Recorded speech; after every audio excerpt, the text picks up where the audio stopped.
사람은 살아가면서 필요한 것이 많이 있습니다. 그 가운데서도 물은 우리의 생존의 필수 조건입니다. 메마른 땅에 여러분 물이 흐르면 모든 생명체가 살아나는 것을 보게 됩니다. 사실 물 속에는 아무것도 없는 것 같이 보입니다. 그래서 우리가 그냥 맹물 이런 말도 하잖아요. 그런데 희한하게 그 물을 부으면 거기에서 놀라운 회복의 또 생명의 역사들이 일어나게 됩니다. 그래서 옛부터 사람들은 늘 물에 또 강에 삶의 터전을 삼고 살았습니다. 우리는 물로 씻기도 하고 또 물을 마시기도 하고 또 농작물에 물을 주기도 하고, 여러분 공장에서도 공업 용수가 없으면, 물이 없으면 공장을 돌릴 수가 없습니다. 이처럼 물은 우리에게 너무나 소중하고 또한 반드시 있어야 하는 자원이죠. 옛날에 어떤 선교단체가 저 아프리카 오지에 운물을 파주는 사역을 하는 것을 보았습니다. 그 마을에 이제 운물이 없어서 그 이웃 마을까지 가서 늘 아이들이 물을 떠오는데 길도 제대로 없고 산을 넘어가야 되는데 10km도 넘는 먼 길이에요. 근데 아이들이 매일같이 물을 뜨러 갔다가 와야 되는 거예요. 그러니까 양동이가 무거우니까 그 이제 양동이를 머리에 이고 그렇게 이제 물을 길어 오는데, 보니까 아이들이 다 키가 작은 거예요. 왜 그런가 봤더니 그 물동이를 머리에 이고 오니까 이 키가 눌려가지고 안 자란 겁니다. 너무나 안타까운 그러한 일이죠. 여러분, 우리의 삶의 터전이 물된 동산 같으면 과연 어떨까요? 오늘 11절 말씀에 보면 여기에 물된 동산이라는 그러한 단어가 나옵니다. 언제나 물을 마실 수 있고 또 언제나 물을 사용할 수 있는 물이 풍성한 바로 그런 물된 동산이라는 말이죠. 여러분, 물된 동산, 다른 말로 하면 여기서 말하는 물은 하나님의 은혜를 상징합니다. 그래서 늘 하나님의 은혜가 머물고 하나님의 은혜가 넉넉한 바로 그 물된 동산, 그래서 그런 가정, 교회, 공동체, 여러분 하나님께서 늘 우리의 삶을 그렇게 물된 동산같이 만들어 주시는 줄로 믿습니다. 오늘 이 물된 동산 같은 하나님의 은혜로 충만한 삶을 과연 어떤 삶인가? 오늘 말씀을 보면서 함께 은혜를 나누겠습니다. 오늘 8절 말씀을 우리 다시 한번 보시면 위에 8절입니다. 이런 말씀이 나오죠. 8절에 그리하면 내 빛이 새벽같이 비칠 것이며 내 치유가 급속할 것이며 내 공의가 내 앞에 행하고 여호와의 영광이 내 뒤에 호위하리니 했습니다. 과연 물된 동산 같은 삶은 어떤 삶인가? 하나님의 은혜의 빛으로 충만한 삶입니다. 여러분, 새벽이 오면 지난밤 정말 한 치 앞도 보이지 않는 칠흑 같은 그 어둠이 다 밀려 나갑니다.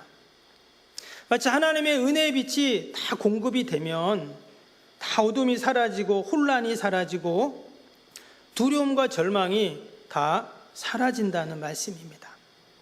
여러분, 빛은 다른 말로 하면 생명과 같아요. 그래서 다 시들해지고 죽어버리는 것 같은 식물도 여러분 햇빛에 딱 갖다 놓으면 어떻게 됩니까? 다시금 살아나는 것들을 우리가 보게 됩니다. 그래서 이 빛과 물은 공통점이 있어요. 살린다라는 공통점이 있습니다.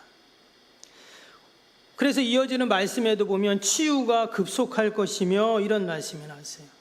은혜의 빛이 비치고 또 은혜의 생수가 부어지면 우리의 모든 연약함들이, 그것이 질병이든 또 상처든 아픔이든 다 회복되고 치료되고 또한 살아나는 은혜가 있다라는 그러한 말씀이죠. 말라기 4장 2절에도 보면 내 이름을 경외하는 너희에게는 공의로운 해가 떠올라서 치료하는 광선을 비치리니 했습니다. 여러분, 여기서 치료하는 광선이 뭡니까? 바로 하나님의 은혜의 빛입니다. 다 시들어서 이제 죽은 것 같이 보이는 거기에 햇빛을 비춰주면 다시 생기가 돌고 잎이 나고 꽃이 피는 것처럼 여러분, 은혜의 빛이 비춰지면 반드시 살아나고 소생되는 그러한 역사가 있는 줄로 믿습니다. 오늘 위에 10절에도 보니까 이런 말씀이 나오죠. 줄인 자에게 내 심정이 동하며 괴로워하는 자의 심정을 만족하게 하면 내 빛이 흑암 중에서 떠올라 내 어두움이 낮과 같이 될 것이며. 하나님의 은혜의 빛이 비치니까 어떻게 됩니까? 그 어둠들이 낮과 같이 된다, 이렇게 지금 말씀하고 있어요. 영원할 것 같았던 그 흑암, 어둠들이 어떻게 해요? 낮과 같이 됩니다. 그래서 여기서 말하는 이 빛은 우리에게 빛으로 오신 예수님을 그렇게 예표하는 그러한 말씀입니다. 복음서에 보면 예수님은 나는 세상의 빛이다, 이렇게 말씀을 하셨죠. 요한복음 8장 12절에 보면 나는 세상의 빛이니 나를 따르는 자는 어둠에 다니지 아니하고 생명의 빛을 얻으리라. 또한 요한복음 12장 46절 보면 나는 빛으로 세상에 왔나니 물은 나를 믿는 자로 어둠에 거하지 않게 하려 함이로라. 아멘. 예수님은 빛으로 이 땅에 오셨습니다. 그래서 예수님을 모신 분은 다 어때요? 그 빛이 우리를 비춰주는 거예요. 저녁에 해가 지면 온 천지에 어둠이 깔립니다. 암흑천지가 됩니다.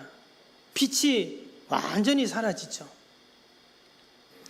이 말은 여러분, 어둠이 찾아오면 아무것도 안 보입니다.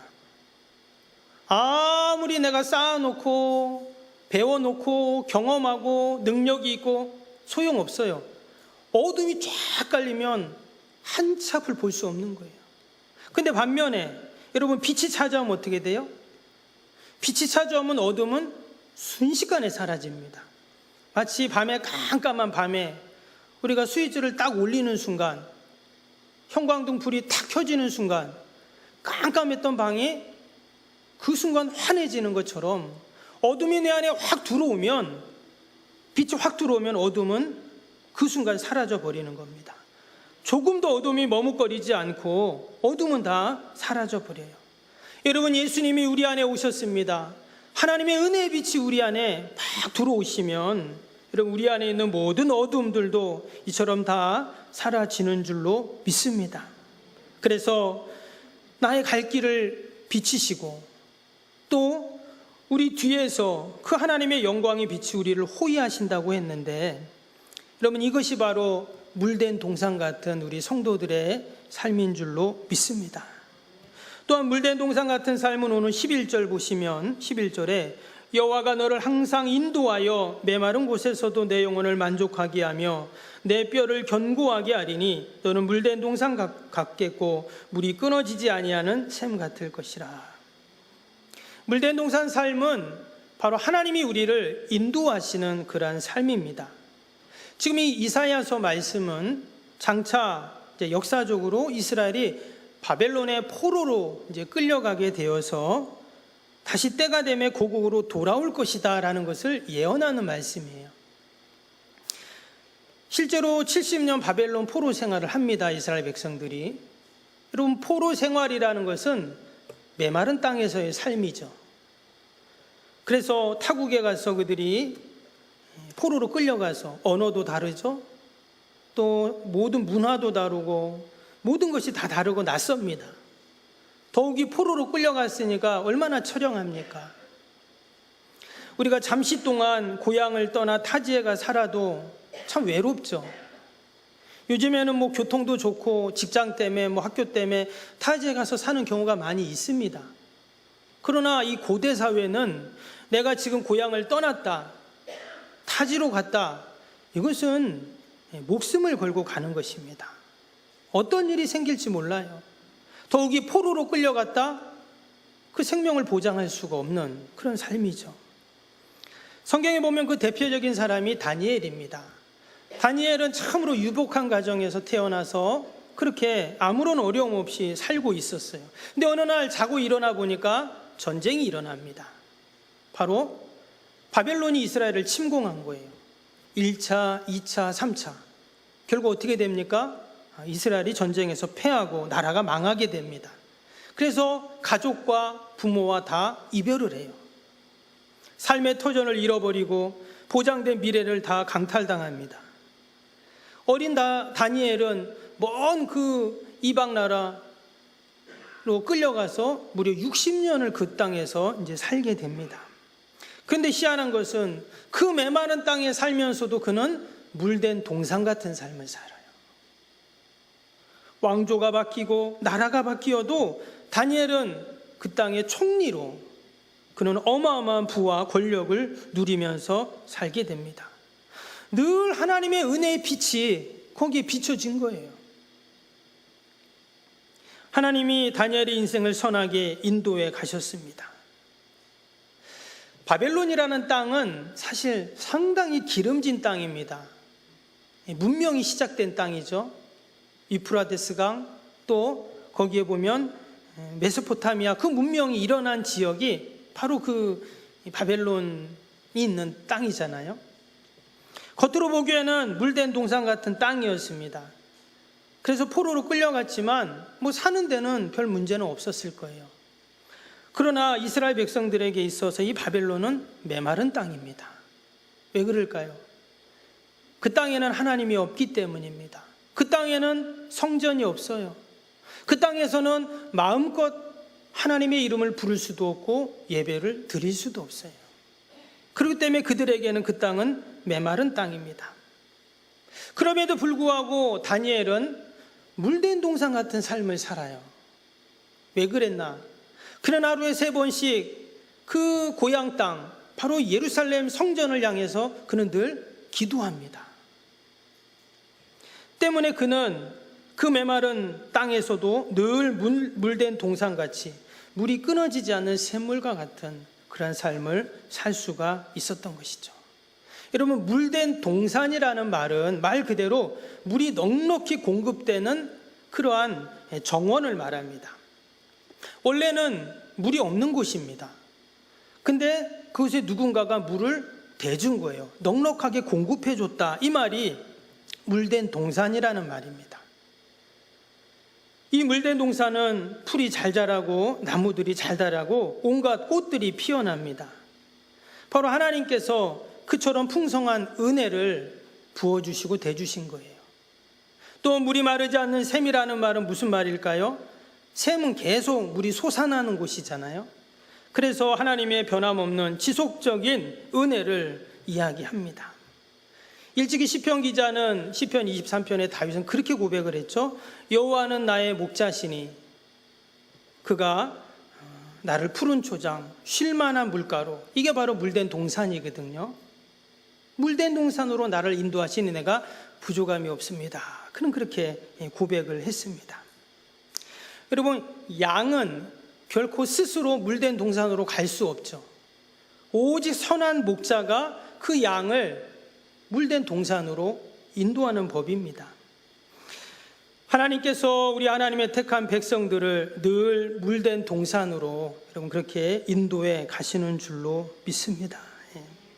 그리고 또 한 가지는 오늘 12절입니다. 12절 말씀 다시 보시면 내게서 날 자들이 오래 황폐된 곳들을 다시 세울 것이며 너는 역대 파괴된 기초를 쌓으리니 너를 일컬어 무너진 데를 보수하는 자라 할 것이며 길을 수축하여 거할 것이 되게 하는 자라 하리라.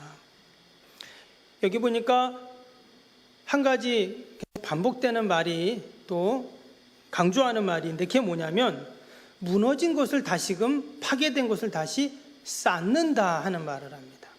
보수한다. 다 비슷한 그런 말씀이죠. 여러분, 바벨론이 예루살렘을 쳐들어왔어요. 1차, 2차, 3차 침공을 합니다. 그로 인해서 집들이 다 무너지고 성벽이 무너지고 성전도 다 불타버렸죠. 그래서 사람들은 죽고 포로로 끌려가고 있던 사람들은 저 애굽으로 망명을 가고, 근데 점점 시간이 지나면서 그것을 아무도 다시 보수할 수가 없어요. 그러는 가운데 알지도 못하는 사람들이 또 이 예루살렘으로 와가지고 그 이방 사람들이 거기 또 터를 잡습니다. 한마디로 모든 것이 다 최악의 상황으로 가고 있었던 그런 때였어요. 여러분, 이러한 땅에 무슨 소망이 있습니까? 소망이 없죠. 똑똑한 사람들은 그래서 어떻게 했냐면 애굽으로 망명을 가는 거예요. 더 이상 여긴 소망이 없다. 그러니까 저 애굽 땅에 가서 거기 가서 새로운 삶을 시작하자. 사람들은 그랬던 것입니다. 그 옛날 다윗 시대 때, 솔로몬 시대 때 그 찬란했던 영광, 이제는 다 역사책에나 나오는 그러한 일들이 되어버렸어요. 그런데 그때 하나님께서 이사야 선지자를 통해서 하시는 말씀이 오늘 본문입니다. 하나님은 선지자를 통해서 뭐라고 하시냐면 아니다, 이렇게 말씀하는 거예요. 다 죽고 떠나고 무너지고 아무도 보수할 사람도 없고 그 땅을 향해서 그렇지 않다, 이렇게 지금 말씀하세요. 마치 완전히 말라버린 논바닥에 저수지에서 물을 다시 끌어와서 대면 어떻게 됩니까? 다시금 살아났죠. 다시금 그것에 곡식을 심을 수 있고 기름진 땅이 되는 것처럼 하나님께서 모든 무너진 것을 다시 세우겠다는 거예요. 다시 물된 동산같이 만들어주겠다, 이렇게 약속하고 계십니다. 할렐루야. 하나님께서 우리의 삶을, 또 우리의 가정을, 또 우리의 모든 소망과 계획, 무너지고 파괴되고 이제는 새로운 곳에 터를 잡고 시작해야 되겠다라고 하는 그런 우리의 절망적인 상황 가운데 아니다, 내가 도와주겠다, 내가 물된 동산으로 만들어주겠다, 다시 보수해서 거할 곳으로 만들어주겠다, 이렇게 약속하시고 계십니다. 성경을 보면 하나님이 세워주신다, 이런 말씀이 참 많이 나와요. 역대상 17장 14절에 보면 내가 영원히 그를 내 집과 내 나라에 세우리니 그의 왕위가 영원히 견고하리라. 또 예레미야 42장 10절에 보면 너희가 이 땅에 눌러앉아 산다면 내가 너희를 세우고 헐지 아니하며 너희를 심고 뽑지 아니하리니. 또 다니엘서 2장 44절에 보면 이 여러 왕들의 시대에 하늘의 하나님이 한 나라를 세우리니. 하나님께서 분명히 세우시겠다는 거예요. 세워주시겠다, 이렇게 말씀합니다. 다시 세워주겠다, 영원히 세워주겠다, 이렇게 말씀하세요. 그래서 우리는 늘 하나님의 약속의 말씀을 붙잡고 살아갈 때 여러분, 그것이 바로 물된 동산 같은 삶인 줄로 믿습니다. 여러분, 그러면 우리는 어떻게 물된 동산 같은 삶을 살 수 있을까요? 그냥 가만히 있으면 그냥 마치 은혜 물이 콸콸 쏟아지듯 그렇게 쏟아집니까? 그렇지 않습니다. 오늘 말씀을 보니까 두 가지를 이야기하고 있어요. 하나는 뭐냐면 그 풍성한 은혜를 어떻게 하냐면 나누라고 말씀하세요. 위에 보면 우리가 읽질 않았는데 6절 7절에 보면 이런 말씀이 나옵니다. 오늘 58장 6절 7절인데요. 제가 읽어드리면 내가 기뻐하는 금식은 흉악의 결박을 풀어주며 멍에 줄을 끌어주며 압제당하는 자를 자유하게 하며 모든 멍에를 꺾는 것이 아니겠느냐. 또 줄인 자에게 내 양식을 나누어 주며 유리하는 빈민을 집에 들이며 헐벗은 자를 보면 입히며 또 내 고육을 피하여 스스로 숨지 아니하는 것이 아니겠느냐. 한마디로 물된 동산의 삶은 나만 잘되고 나만 풍성한 삶이 아니라 주변에 오늘 이 말씀에 나오는 것처럼 압제당하는 자, 줄인 자, 유리하는 자, 헐벗은 자, 그들을 어떻게 하라고요? 그들을 도우라는 말씀이에요. 그래서 하나님께서 압제당하는 자들에게 자유를 주셨고 또 멍에를 꺾어주시고 또 굶주린 자에게 먹을 것을 주시고 묵을 것이 없는 자에게는 안식처를 주시고 헐벗은 자는 입혀주고 바로 물된 동산을 허락하신 이유가 바로 그러한 삶을 살아라 하는 것이죠. 여러분, 우리가 종종 그 갈릴리 호수와 사해 바다를 비교를 하잖아요. 여러분, 사해 바다는 말 그대로 어떤 바다입니까? 죽은 바다잖아요. 왜냐? 물이 내려오는데 그 물을 다시금 흘려보내지 않는다는 거예요. 실제로는 그 지역이 원래는 옛날에 바다였습니다. 그래서 염분이 많기에 죽은 바다 이렇게도 말을 해요. 근데 여러분 반면에 갈릴리 호수는 어떻습니까? 저 위에 헬몬산으로부터 눈이 녹아서 내리는 그 물을 다 받아가지고 어떻게 해요? 다시 다 흘려보내잖아요. 지금까지도 갈릴리 호수의 물은 모든 농업용수로 생활용수로 사용을 합니다. 그래서 갈릴리 호수는 1년 365일 항상 물이 깨끗하고 온갖 물고기들이 살고 그 주변에는 숲이 우거지고요, 울창한 나무들이 많습니다. 정말 시냇가에 심은 나무가 시절을 쫓아 과실을 맺는 그러한 모습이죠. 여러분, 물된 동산 같은 삶은 그런 것입니다.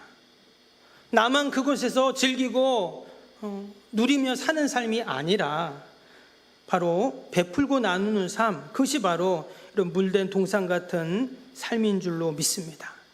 지금 이스라엘 백성들은 조금 있으면 바벨론에 의해서 멸망을 당하게 됩니다. 바로 그 전에 이제 이사야가 이 말을 한 건데요. 그러니까 지금 상황이 어떨까요? 나라의 국운이 지금 흔들리고 있습니다. 그래서 지금 다른 사람에게 뭔가를 나눈다, 돌본다, 사실 이게 불가능하죠.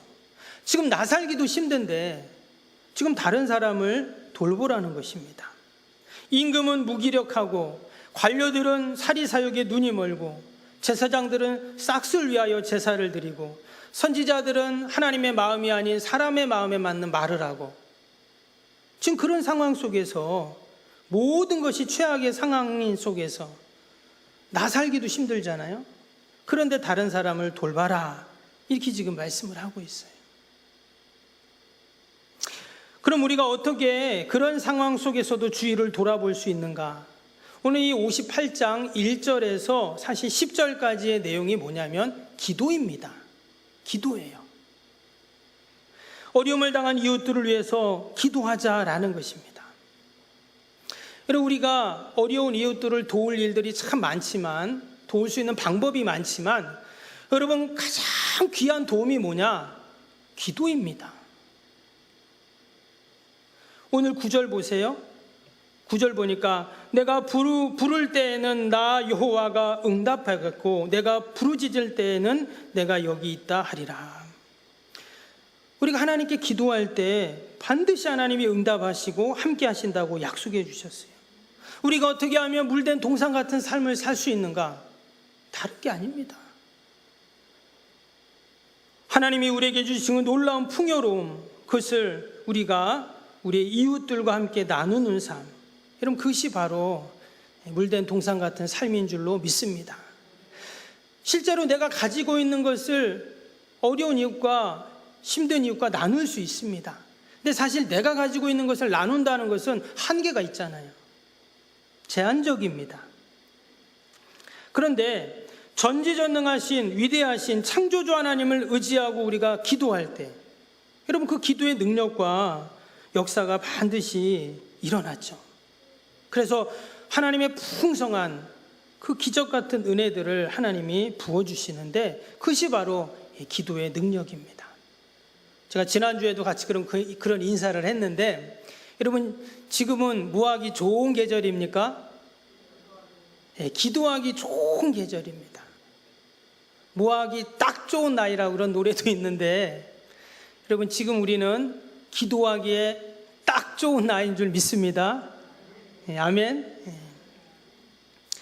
설교의 황태자라고 하는 영국의 찰스 스펄전 목사님이 계십니다. 뭐 지금 돌아가셨지만, 근데 그 찰스 스펄전 목사님이 설교의 황태자라는 별명이 있어요.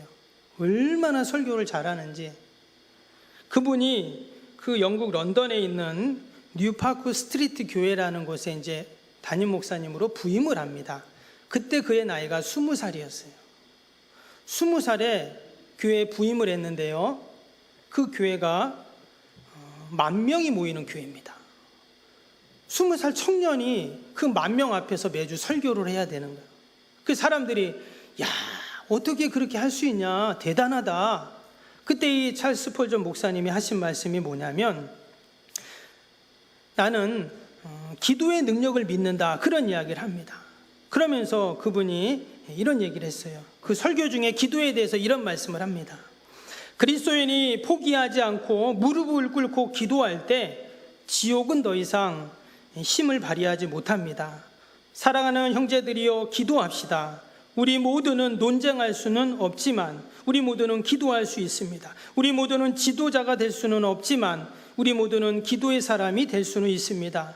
우리 모두는 현란한 수사를 구할 수는 없지만 우리 모두는 강력한 기도를 할 수 있습니다. 얼마 지나지 않아 여러분들은 하나님을 감동시키고 응답을 경험할 것입니다. 우리가 그 슬펄전 목사님처럼 그 설교의 말씀처럼 우리가 모든 것을 할 수는 없어요. 그러나 기도는 할 수 있습니다. 아멘. 전능하신 하나님을 의지하고 우리가 함께 기도할 때 하나님 주신 그 기도의 그 선물, 그 기도의 특권을 우리가 누리는 것이죠. 그럴 때 하나님께서 물된 동산 같은 그 은혜를 나뿐만이 아니라 우리의 자녀들, 가족들, 이웃들, 여러분 주님의 교회가 그 은혜들을 날마다 누리게 될 줄로 믿습니다. 마지막으로 오늘 이 물된 동산 같은 삶은요, 거룩한 삶을 살 때 유지가 됩니다. 오늘 마지막 13절, 14절을 한번 다시 보시면 13절, 14절에 만일 안식일에 내 발을 금하여 내 성일에 오락을 행하지 아니하고 안식일을 일컬어 즐거운 날이라 여호와의 성일을 존귀한 날이라 하여 이를 존귀하게 여기고 내 길로 행하지 아니하며 내 오락을 구하지 아니하며 사사로운 말을 하지 아니하면 내가 여호와 안에서 즐거움을 얻을 것이라. 내가 너를 땅의 높은 곳에 올리고 내 조상 야곱의 기업으로 기르리라. 여호와의 입의 말씀이니라. 요 13절 14절은 안식일에 대한 그러한 말씀이죠. 그래서 안식일, 주일 성수에 대한 복을 그렇게 말씀을 하고 있습니다. 하나님께서는 6일 동안 우리가 일하게 하시고 7일에는 쉬게 하셨습니다. 어디서 쉽니까? 주님 품 안에서 쉬게 하셨어요. 그래서 우리의 인생을 물된 동산 같은 풍요로운 삶을 살게 하셨습니다. 그런데 여러분, 물된 동산은 서두에도 말씀드린 것처럼 누군가가 늘 물을 데워줘야 합니다. 원래 물이 있는 곳이 아니라 누군가 계속 물을 데워줘야 돼요. 왜? 그 물을 쓰면 물이 없어지잖아요. 그러니까 계속 물을 데워주는 것이 물된 동산입니다. 그럼 우리는 그 물을 어디서 받을 수가 있죠? 바로 예배 현장에서 받는 것입니다. 매주일 내가 예배 현장에 와서 주님이 부어주신 은혜의 물을 받아 한 주간을 사는 거예요. 여러분, 그 물이 영원하지 않습니다. 또 물을 받아야 돼요. 그러면 내가 그 물로 또 쓰는 겁니다. 그러면 또 물을 받아야 돼요. 여러분, 어떻게 우리가 지속적인 하나님 앞에 가는 그날까지 이 땅에서 물된 동산 같은 삶을 살 수 있냐는 거예요. 한 번 그렇게 살 수는 있어요. 내 힘으로 땅을 파든지 어디서 물을 가져올 수도 있습니다. 그러나 날마다 하나님 앞에 가는 그날까지 물된 동산을 같은 삶을 사는 방법은 매주일 하나님께서 부어주시는 그 은혜의 물을 받아야 우리가 살게 될 줄로 믿습니다. 미국의 서부 개척 시대의 일입니다. 그 서부의 캘리포니아 강 바닥에서 사금이 나온다는 소문이 온 미국 전역에 퍼졌습니다. 당시에 동부 쪽에 있던 사람들은 너무나 먹을 것이 없고 힘들었어요. 그 이야기를 듣고는 야, 그럼 우리도 서부로 가자. 그래서 우리도 이제 배 곪지 말고 좀 풍요로운 삶을 살자 하는 기대를 갖고 사람들이 이주를 합니다. 근데 미국이 얼마나 큰 땅이에요? 그 동부에서 서부까지 간다는 것은 쉬운 일이 아니죠. 그래서 사람들은 너나 할 것 없이 그 사금을 캘 생각으로 전부 이제 동부에 있던 사람들이 서부로 이제 이주를 합니다. 남들보다 빨리 가서 좋은 땅을 차지하고 또 강을 차지해서 많은 금을 채취할 마음으로 막 서로 경주를 하듯 그렇게 막 앞다투어 달려갑니다. 근데 그 중에 존이라고 하는 아주 독실한 그리스도인이 있었어요. 근데 이 사람은 갓난 아기가 있었고 또 그 아기를 낳은 산모가 같이 있었어요. 그러니까 이제 마차를 끌고 가는데 빨리 갈 수가 없는 거예요. 어쩔 수 없이 그렇게 천천히 가는데, 근데 거기다 또 주일날만 되면 늘 멈춰가지고 예배를 드리고 그날은 온전히 쉽니다. 말도 쉬고 가족들도 쉬고 또 같이 모여서 예배를 드리고 그러는 거예요. 이미 그러다 보니까 다른 사람들은 벌써 다 가버렸어요. 그리고 한참 지나가지고 이 사람도 이제 서부에 도착을 했습니다. 와보니까 아무도 없어요. 벌써 이 사람들이 다 사금을 채취하고 다른 데로 이동을 했는지 아무도 없는 거예요. 그래도 뭐 어쩔 수 없다 그래서 거기 이제 터를 잡고 있는데 며칠이 지나서 먼저 갔던 사람들이 그때서야 이제 도착을 하는 거예요. 몇 명이 도착을 했어요. 그래서 왜 이제 왔냐고 이제 물어봤더니 이 사람들은 쉬지 않고 계속 달린 거예요. 그러다 보니까 말들이 지쳐가지고 또 사람들도 힘들어가지고 병이 생기거나 다시 돌아가 버리거나 중도에 죽거나 그랬다는 거예요. 여러분, 쉬지 않고 달린다고 빨리 가는 게 아닙니다. 우리가 물된 동산, 바로 하나님이 늘 부어주시는 은혜 가운데 거해야 여러분 그것이 가장 복된 삶인 줄로 믿습니다. 안식일을 거룩히 지키고 또한 하나님을 존중하고 높이는 그 삶이야말로 여러분 가장 귀한 물된 동산 같은 삶이 될 줄로 믿습니다. 여러분, 내 안에서 퍼내는 물과 은혜의 샘은 다른 것이죠. 하나님께서 늘 우리에게 그런 물이 마르지 않는 샘 같은 물된 동산 같은 삶을 살도록 그렇게 약속해 주셨습니다. 그리고 그 현장이 바로 예배의 현장인 줄로 믿습니다. 늘 저와 여러분이 예배를 사모하고 귀히 여기고 또 하나님을 높이고 또 하나님의 인도하심을 바라면서 우리가 한 주간도 그 물된 동산 같은 삶을 사는 저와 여러분이 되시기를 주님의 이름으로 축복합니다.